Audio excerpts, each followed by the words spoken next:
Thank you. Disclaimer. I'd like to start out, firstly, even though we're called nickel mines, it's actually a bit of a misnomer. We're actually, this isn't a mining story, this is it's a processing story, and I'll get into that in a bit. We've been around for more than 10 years. We started out in Indonesia as a DSO operation with the intention of shipping laterite ore to China. At that point in time, it was a very profitable business, and then as some as you may know, the Indonesian government introduced the ore ban in 2014. And that led us to that point to the point where we are today, where we've collaborated with the world's largest stainless steel producer in an industrial park that's basically next door to our mine.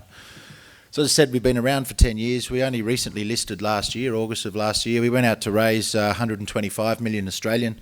We got such a good response that we upscaled it to 200 million Australian, and that was the second largest resources IPO in Australia in the last 10 years. I should note we had almost 400 million of bid in the books when we closed it. What is it that Nickel Mines does? What is it that we own? We have a 60% interest in two companies, and each company has two rotary kiln electric furnace plants, and they produce nickel pig iron. So in total, we have a 60% interest across 4 RKEF lines, and I'll talk a bit more about that nickel pig iron business a bit later on. And we have an 80% interest in a large tonnage, high-grade laterite mine, which was our foundation asset. So in terms of the corporate snapshot, 1.6 billion shares on issue. You can see the trading range there. We've got a market cap of about 1 billion Aussie. You can see the share price performance there. We sort of foolishly thought that all of the bids in the book would flow into on-market buying post-IPO, but as you know, the last quarter of last year was particularly tough. Happy to say that you can see a significant re-rating, and that's off the back of delivery of a number of milestones well ahead of schedule, and production well above nameplate capacity and costs below guidance. In terms of the share register, Shanghai Decent is our largest shareholder, and that is a Tsingshan Group company, so effectively that's Tsingshan. Predominantly a institutional share register, so we have out of sort of London, the BlackRocks, the Investex, the Bally Giffords, the Fidelities, and then good support from Australian domestic funds. You can see who covers us there. Target price of about $1.20 to up to $1.50. We were just recently included in the ASX 300 in the last rebalance, and we're reasonably confident of going into the ASX 200 sometime early next year. That's a summary of the mine. As I said, we're not a mining story, so I won't go into it. I don't know how many people here are familiar with Tsingshan, but they're the world's largest stainless steel producer. Privately owned, not an SOE, majority owned by the chairman. They'll probably produce about 12 million tonne of stainless this year, which is almost a third of the global stainless market, and they're the leaders in stainless steel production and also nickel pig iron production. Shanghai Decent is the largest shareholder of Tsingshan. Of Nickel Mines. It's a Tsingshan Group company, and they're the company that was the architect and oversees the operation of the industrial park, which we'll see on the next slide. Delighted to say that the chairman of Shanghai Decent, who is also the vice chairman of Tsingshan, sits on the Nickel Mines board, and he's an extremely impressive gentleman, and I think that speaks to the commitment that Tsingshan has to Nickel Mines. This is the IMIP, or Indonesia Morowali Industrial Park. Unfortunately, the picture doesn't do it justice, but over $7 billion has been spent here to date. Currently employs 30,000 local Indonesian employees. There's a quote at the top here from an internal Glencore presentation. The SMI facility is world-class and arguably the lowest cost ferronickel operation in the world. That's not self-promotion. Glencore doesn't have any interest here. That's purely them recognising the size and scale of this industrial park. I'll just quickly talk you through the flow of the park. You can see all of these barges here. So currently the park consumes 20 million tonnes a year of lateritic ore, which is sourced from all over the archipelago. Again, our mine is a small part of that. We supply about 500,000 tonne of that 20 million tonne requirement. Our nickel pig iron business isn't reliant on our ore. As I said, ore comes in from all over the archipelago. It's mixed and then it's fed through. These are the 20 RKEF lines here. We're lines 21 to 24, and we're located in this corner over here. The reason this park has such a cost advantage is that 1.9% nickel ore landed at the park today is US $31. Chinese producers are paying $45 US for 1.6% ore from the Philippines, so much lower grade, much higher price. And ore is about 40% of your cost base for nickel pig iron production. So in our case, unlike Chinese producers where the ore price is linked to the LME nickel price, this is a flat price. That price doesn't change, and so our biggest cost item is not volatile. Our next biggest cost item is power. You can see this shed here. Over the back here, there's 2 gigawatt of captive power, which is being increased to 3 gigawatt. You have Kalimantan is the neighbouring island, world's largest thermal coal producer, so there's an abundance of cheap thermal coal.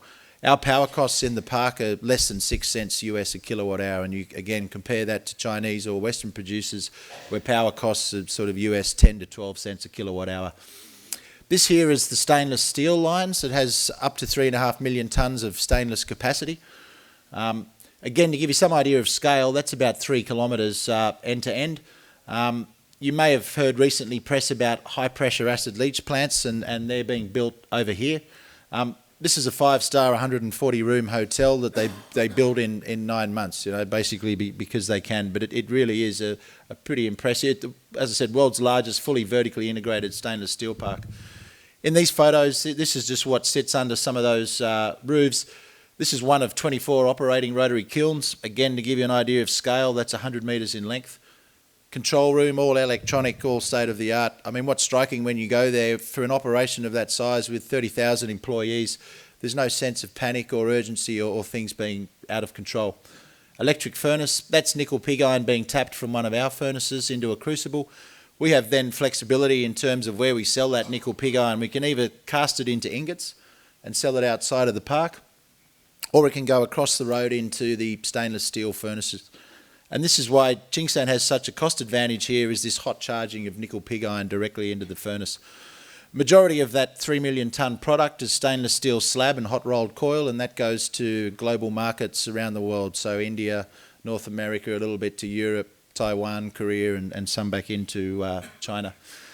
That's just an aerial shot of our mine, some of the power capacity, the stockpile, the port. Another reason they have such a significant cost advantage is that Tsingshan owns their own fleet of Panamax vessels. They prefabricate everything in China, put it on their own boats, send it over to this port here, which can handle 45 million tonnes and up to Cape-sized vessels. And then they have a full-time construction team of 3,000 workers on site here in Indonesia, erecting all of the equipment. That's the old executive quarters and helipad, and as I said, this is the 5-star hotel. That was built in 9 months. You'd struggle to see an experienced commercial property development build something of that size and scale in a very remote area. The first question we usually get is why is Tsingshan doing this with you? It's important to understand that this industrial park isn't 100% owned by Tsingshan. It's a series of collaborations with a number of other Chinese industrialists, a Japanese trading house, a Hong Kong private equity group. Where we're unique is we're the first time that they've actually gone out through a listing and tapped Western capital markets. So we've introduced them to a whole new pool of capital, such as the BlackRocks. BlackRock would never invest in a private Chinese company inside an Indonesian industrial park. Another reason that we're a strategic partner to them is this is our mine here, 6,200 hectares right on the coast. We have about 60 million tonnes currently of resources, with an opportunity to expand that significantly. The park uses 20 million tonnes. So, there's a couple of years of supply, worst case if they ever had to go there, sitting right next door, and we're the closest large tonnage, high-grade laterite deposit. What do we get from partnering with Tsingshan? The benefits. The first 2 RKEF lines were built with a capital guarantee of no more than 200 million. So we paid 120 million US for our 60%. We were never going to pay $1 more. On a capital intensity basis, that's about 12,000. That's less than today's spot nickel price. You compare that to, at Koniambo, 30,000 tonne of nickel capacity, not even double, 6.3 billion. So there's no one that's building new nickel capacity at this sort of capital intensity. In fact, even though it was 200 million valuation, they actually build it significantly cheaper for about 130 million.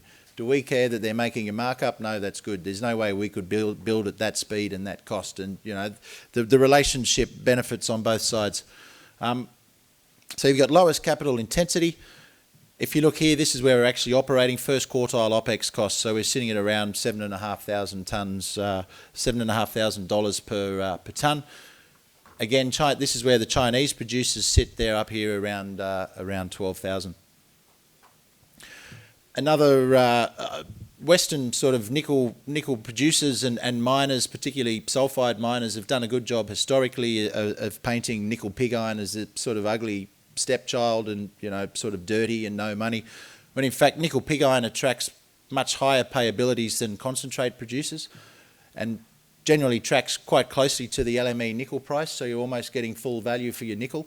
The reason for that is they're happy to pay you for the nickel because when we produce about a 14% nickel pig iron, the remainder of that is all iron, and they pay you for the nickel because they're getting all of the iron content for free.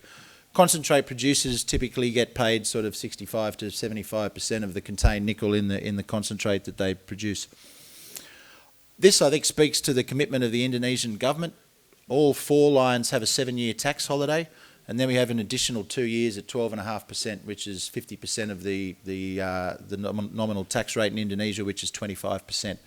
That obviously frees up a tremendous amount of free cash that we can either reinvest or look to pay a dividend.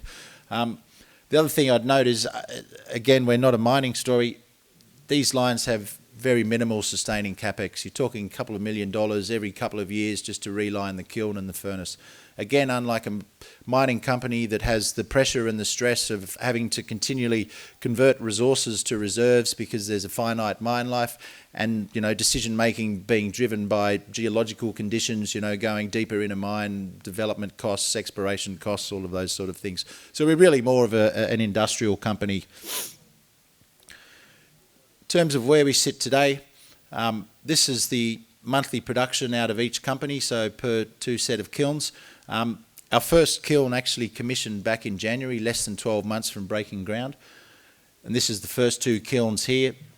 This is kiln 3, which was commissioned the last day of May, and kiln 4 came on in June. And you can see that ramp up. Within 3 months, it's 30% above nameplate capacity.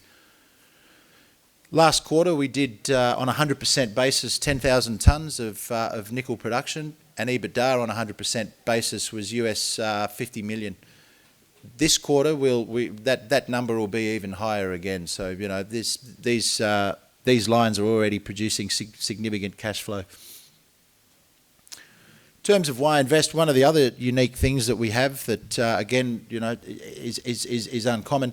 We actually have a fixed price option to move from 60 to 80% ownership in both companies. That takes our attributable nickel from 20,000 to 26,000.